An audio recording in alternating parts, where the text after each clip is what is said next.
हनुमान चालीसा से आगे बढ़कर अब राज ठाकरे औरंगजेब तक जा पहुंचे हैं। राज ठाकरे की पार्टी ने औरंगजेब के मकबरे को ध्वस्त किए जाने की मांग कर महाराष्ट्र में खलबली मचा दी है। एमएनएस की इस मांग के बाद औरंगाबाद स्थित औरंगजेब के मकबरे की सुरक्षा बढ़ा दी गई है।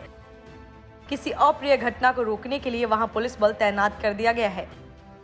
सुरक्षा इतनी कि प्रशासन ने पर्यटकों के प्रवेश पर भी पाबंदी लगा दी है। यह मकबरा हाल ही में तब चर्चा में आया जब अकबरुद्दीन ओवैसी ने रहस्यमय तरीके से वहां का दौरा किया।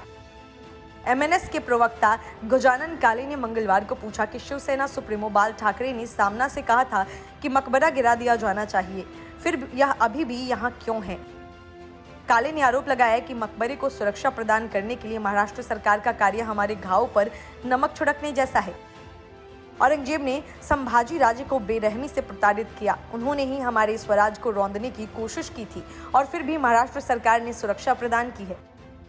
उन्होंने आगे शिवसेना के संस्थापक बाल ठाकरे का जिक्र किया और लिखा कि माननीय बाल ठाकरे ने भी यही कहा था।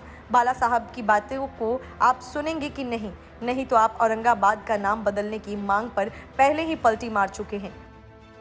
असल में एमएनएस के नेता उद्धव ठाकरे को मामू कहकर बुलाते हैं। वजह ये कि उद्धव ठाकरे ने हाल ही में राज ठाकरे को मुन्ना भाई कहा था। राजकुमार हिरानी की फिल्म का मुन्ना भाई एमबीबीएस के नायक का नाम मुन्ना भाई है। उद्धव ने उसी अंदाज में राज ठाकरे को मुन्ना भाई कहा था। यही वजह है कि अब एमएनएस उद्धव ठाकरे को मामू कहने लगे हैं। इससे पहले महाराष्ट्र के पूर्व मुख्यमंत्री देवेंद्र फडणवीस ने ओवैसी पर निशाना साधते हुए कहा था कि ओवैसी औरंगजेब को उनकी कब्र पर श्रद्धांजलि देते हैं। इस बात से शर्म आनी चाहिए। फडणवीस ने कहा कि औरंगजेब की पहचान पर कुत्ता भी पेशाब न करे। इसके अलावा देवेंद्र फडणवीस ने महाराष्ट्र के मुख्यमंत्री उद्धव ठाकरे पर भी निशाना साधा। फडणवीस ने मुंबई में भाजपा की बैठक को संबोधित करते हुए कहा था कि बाला साहेब ठाकरे ने कभी सोचा होगा कि उनके बेटे के शासनकाल में हनुमान चालीसा पढ़ना देशद्रोह होगा और औरंगजेब की कब्र पर जाना राजकीय शिष्टाचार होगा। Bureau report, news of India.